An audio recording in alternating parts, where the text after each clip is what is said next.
Assalamualaikum warahmatullahi wabarakatuh. Baik, hari ini saya akan menjelaskan tentang termokimia. Sebenarnya apa itu termokimia? Termokimia itu adalah cabang ilmu yang mempelajari perubahan kalor yang menyertai suatu reaksi kimia. Nah, di dalam termokimia ini ada dua hal yang perlu diketahui. Di sini ada yang namanya sistem, ada yang namanya lingkungan. Apa itu sistem? Sistem adalah segala sesuatu yang menjadi pusat perhatian, sedangkan lingkungan adalah segala sesuatu yang berada di luar sistem. Nah, untuk lebih jelasnya seperti ini.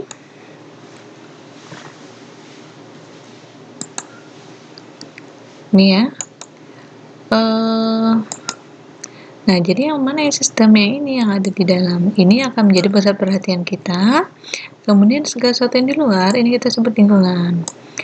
Nah, di sini ada perpindahan kalor. Apa itu kalor? Kalor merupakan cara perpindahan energi panas dari suatu sistem ke sistem lain atau lingkungan. Nah, kalau yang pertama, gambar yang ini adalah penyerapan kalor. Kalor dari lingkungan diserap ke dalam sistem. Sedangkan yang gambar kedua ini merupakan pelepasan kalor ya. Jadi kalor di dalam sistem ini dilepaskan keluar atau ke lingkungan. Nah, untuk kalor yang diserap ini memiliki delta H atau entalpi. Apa itu entalpi? Adalah jumlah semua energi dalam bentuk kalor yang terdapat dalam suatu sistem. Delta H-nya, ini delta H atau entalpinya adalah positif. Nah, reaksi ini kita sebut dengan reaksi endoterm. Kemudian yang kedua itu pelepasan kalor menyebabkan delta H-nya menjadi negatif. Negatif ini sebenarnya menjelaskan terjadinya pelepasan kalor ya. Nah, untuk reaksinya kita sebut dengan reaksi eksoterm. Nah, saya akan bahas tentang perubahan entalpi standar.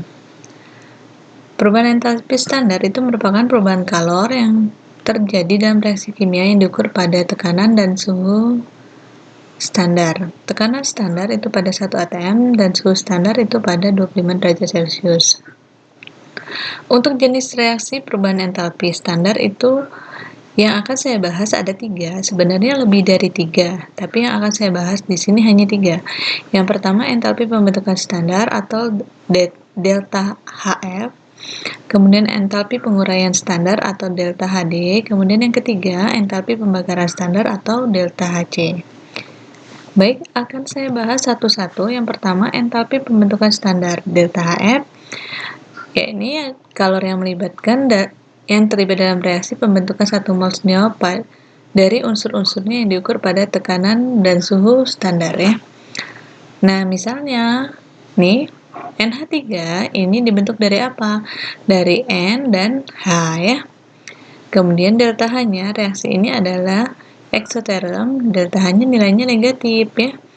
Kemudian C3H6Cl, ini berarti ada unsur C nih, unsur H, dan unsur Cl yang membentuk ini ya. Ini bergabung kemudian membentuk senyawa C3H6Cl2. Nah, ini untuk penguraian atau entalpi penguraian standar delta HD. Ya, ini penguraian senyawa jadi unsur-unsurnya dalam keadaan standar. Reaksi ini kebalikan dari reaksi pembentukan tadi. Jadi kalau tadi adalah pembentukan NH3 dari N plus H menjadi NH3. Nah, kalau sekarang saya balik reaksinya, NH3 ini saya urai lagi. Unsurnya saya pecah jadi N dan H. Delta H-nya kalau di pembentukan tadi nilainya negatif, kalau di penguraian berubah menjadi positif. Karena reaksinya berkebalikan, maka delta H-nya juga berkebalikan ya. Kemudian C3H6Cl2 itu diuraikan jadi C, H, kemudian Cl ya. Reaksinya bersifat endoterm ya. Kemudian pembakaran standar, ini adalah kalori yang dilepas jika 1 mol zat dibakar sempurna pada keadaan standar. Nah, pembakaran itu jika ada bahan yang dibakar nih, kemudian ditambah dengan oksigen menghasilkan air dan karbon dioksida serta panas ya. Contohnya adalah pembakaran metana dan O2 menghasilkan CO2 plus H2O. Delta Hc-nya min A nih ya. Ini sifatnya eksoterm juga ya. Kemudian yang C3H atau metanol dibakar dengan O2 menjadi CO2 plus H2O. Nilainya adalah min B ya.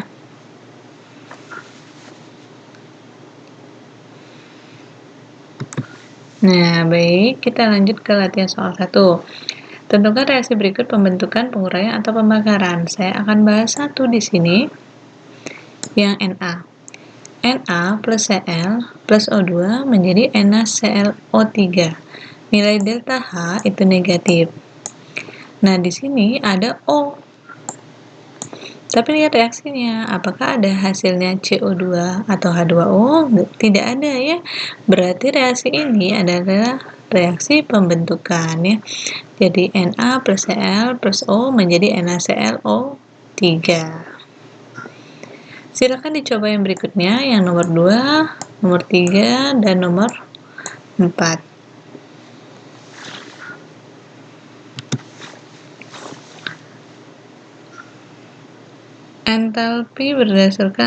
Perhitungan entalpi berdasarkan entalpi pembentukan.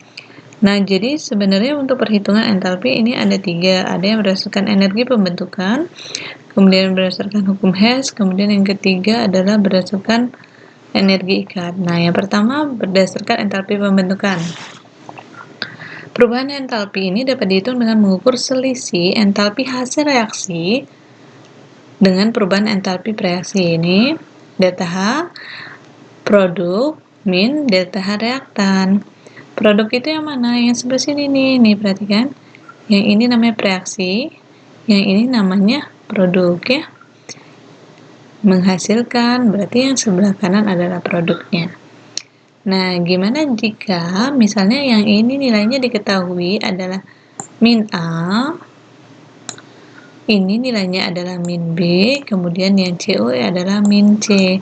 Tentukan delta H reaksinya. Nih ya, berarti yang kita harus memakai rumus yang ini. Untuk penyelesaiannya seperti ini. Nih. Nah, rumusnya adalah delta H reaksi, delta H produk min delta H reaktan. Produknya yang ini. Nih. Berarti CaO ditambah CO dikurang reaktannya adalah yang ini. Jadi dikurang CaCO3. Nah, nilainya tinggal kita masukin A, B, dan C ya.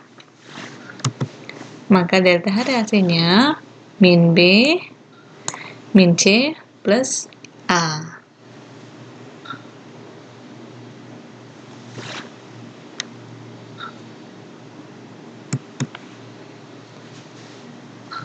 Perhatikan soal latihan soal 2. Ini diketahui reaksi endoterm, reaksi fotosintesis pada tumbuhan. Ini. Sekarang yang ditanya energi yang dibebaskan untuk pembentukan glukosa. Nah, jika datanya sudah diketahui, kalau tadi kita pakai A, B, C, sekarang nilainya sudah diketahui. CO itu CO2 min 393,5, H2O 285,85 kJ. Jadi tugas kalian adalah mencari delta H reaksinya dengan rumus yang tadi ya, delta H reaksi sama dengan delta H produk min delta H reaktan ya. Produknya yang mana? Yang ini. Reaktannya yang mana? Yang sebelah sini ya. Silakan coba dikerjakan sendiri. Nah, sekarang yang kedua, penentuannya berdasarkan hukum Hess. Nah, ini Henry Hess yang menyatakan bahwa perubahan entalpi dalam suatu reaksi hanya bergantung pada keadaan awal dan akhir, tidak tergantung pada banyaknya tahapan reaksi. Jadi, dalam pembentukan CO2 itu ada beberapa tahapan nih. Yang pertama tahapan langsung. Jadi C plus O menjadi CO2, delta H-nya adalah min 394 kJ. Nah, yang B, ini tidak langsung, ada 2 tahap. Jadi, C plus O2 itu tidak langsung menjadi CO2, tapi dia berubah dulu jadi CO, kemudian CO ini bereaksi lagi dengan O2, menghasilkan baru CO2. Jadi ada 2 tahap, tahap 1, tahap 2. delta H-nya memiliki nilai masing-masing. Nah, baik, saya seperti ini. Nah, kemudian kalau kita hitung delta H-nya ya sama ya, 394 juga. Jadi, antara reaksi langsung dan reaksi tidak langsung itu menghasilkan delta H yang sama. Jadi, berapapun tahapan reaksi itu tidak akan mempengaruhi besarnya entalpinya ya.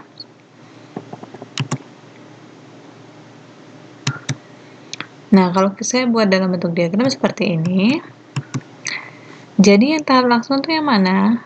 Keadaan awalnya itu yang mana? Yang ini. Keadaan akhir itu produk yang terakhir kita hasilkan adalah yang ini. Jadi ini berubah ini, kemudian kalau yang bertahap tuh yang ini nih. Berubah dari CO, kemudian ternyata ada tanda panah lagi, berarti ini dua tahap. Satu, tahap 2. Kalau delta H3 yang ditanya, berarti nanti nilainya adalah delta H2 ditambah dengan delta H1 ya.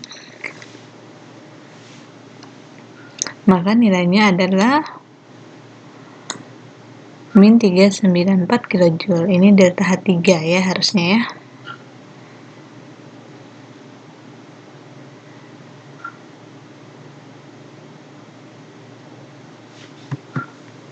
Nah, berikut ada contoh soal. Ada dua reaksi pertama, reaksi kedua. Kemudian yang ditanyakan adalah tentukan perubahan entalpi fermentasi glukosa menjadi etanol dengan reaksi sebagai berikut. Jadi yang diminta adalah reaksi ini, delta H-nya. Delta H reaksi ini ya. Nah, kita lihat di penyelesaian seperti ini. Jadi nilai yang diketahui adalah yang ini. Kemudian reaksi yang diminta adalah yang ini. Penyelesaiannya adalah yang pertama, perhatikan. Yang ini C6H12O6 ini ada di reaksi mana? Di reaksi yang pertama ini. Nih. Reaksi ini ada C6H12O6, berarti kita tulis nih reaksinya di sini. Saya tulis. Nih, C6H12O6 plus O2 menjadi 6 CO2 plus 6H2O. Nilainya adalah min 282 kJ. Nah, yang berikutnya kita perhatikan lagi reaksi yang diminta nih menjadi 2C2H5OH. C2H5OH ada di reaksi nomor 2. Reaksinya ini di sebelah kiri, sedangkan yang diminta adalah yang di sebelah kanan. Berarti reaksi nomor 2 ini harus kita balik. Reaksi nomor 2 saya balik menjadi seperti ini.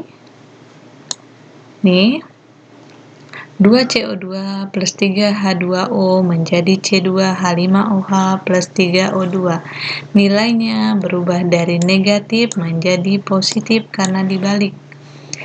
Kemudian perhatikan lagi reaksi yang diminta yang ini.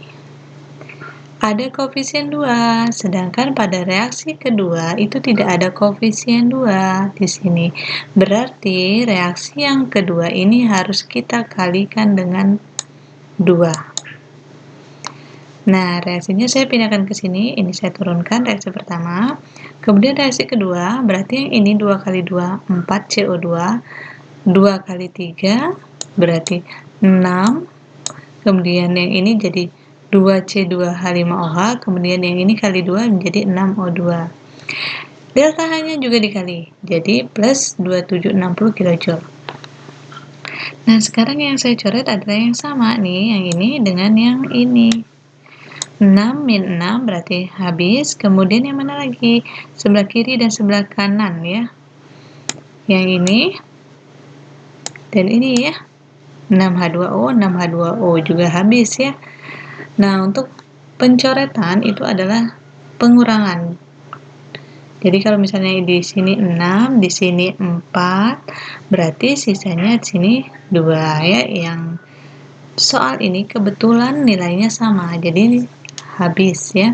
Berarti nanti tinggal yang ini C6H12O6 turunkan. Kemudian ini, oh ya ini juga bisa dicoret ya, nih ya, yang ini sisanya adalah 2 nih. Kemudian ada lagi yang ini 2C2H5OH nih, yang ini tadi dicoret dengan ini plus 2CO2, 6 dikurang 4 berarti tinggal 2 ya. Hasilnya adalah min 60 kJ. Ini dijumlahkan.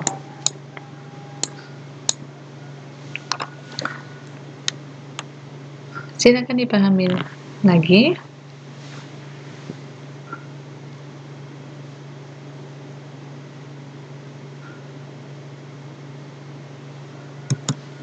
Nah, untuk lebih memahaminya, silakan coba kerjakan latihan soal 3 ya. Di mana reaksi yang diminta nih adalah yang ini. Nih, perhatikan yang ini. Reaksi yang diketahui adalah ini dan ini. Jadi kita tinggal lihat F2O3 ada di reaksi berapa. Reaksi pertama, berarti terus reaksi pertama. Lihat posisinya sebelah kanan atau sebelah kiri. Ini sebelah kiri, ini sebelah kanan. Berarti reaksi harus kita balik. Nah, seperti itu. Silakan dikerjakan sendiri. Saya akan lanjutkan ke... Nah, ini untuk soal latihan 3. Soal latihan 3 ini yang berbentuk diagram. Perhatikan diagramnya, jangan terkecoh. Tidak harus yang sebelah sini, yang ini, itu tahap reaksi langsung ya. Perhatikan, panah yang pertama ke sini, kemudian dari sini ada panah berikutnya ke sini. Berarti yang ini bukan tahap langsungnya, tapi ada tahap berikutnya lagi. Berarti kalau ditanya awalnya yang mana? Yang ini. Akhirnya yang mana? Yang ini. Yang mana tahapan langsungnya? Yang ini ya, tahapan langsungnya ya. Nah, berarti ini tahapan tidak langsung ya. Silakan dicari nilai delta H yang ini.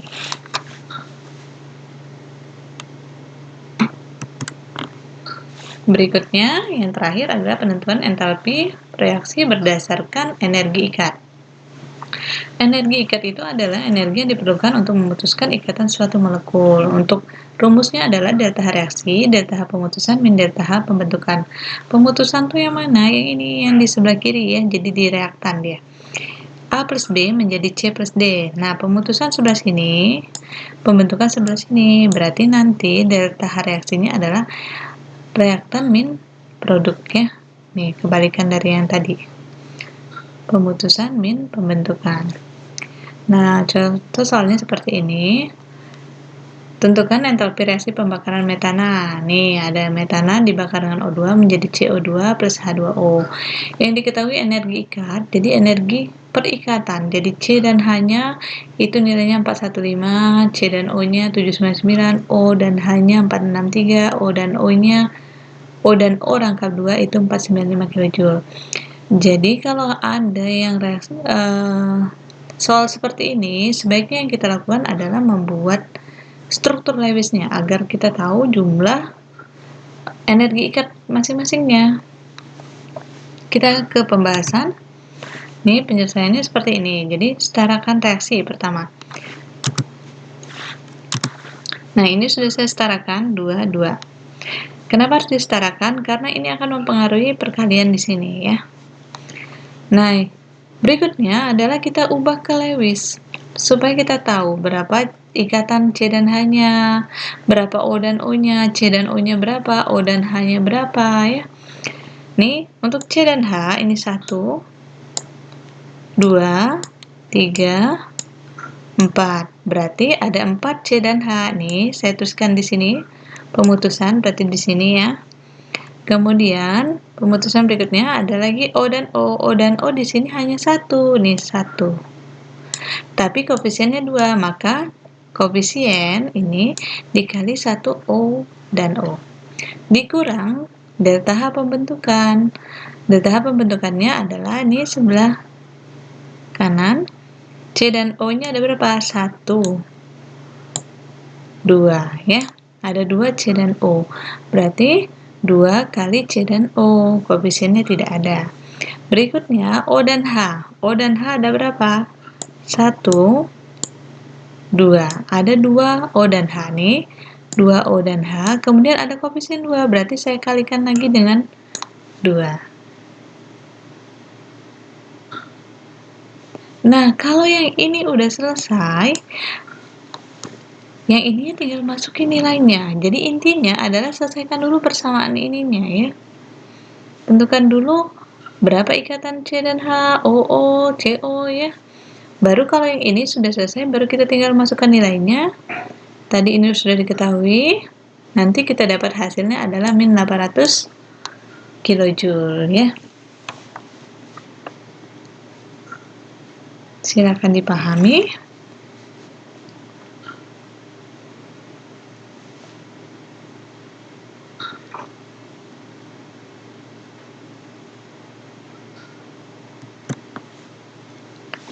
Nah, yang ini reaksinya. Tentukan energi ikat jika C dan H-nya ini, C dan C-nya ini, C dan C-nya ini, C dan Cl ini, kemudian H dan Cl ini. Nah, silakan buat dulu struktur Lewisnya ya, supaya tahu nanti berapa ikatan yang harus kita kalikan ya. Baik, demikianlah materi hari ini tentang termokimia. Semoga dapat dipahami dan semoga ini bisa bermanfaat bagi kita semua. Sekian dan terima kasih. Tetap semangat dan jaga kesehatan. Wassalamualaikum warahmatullahi wabarakatuh.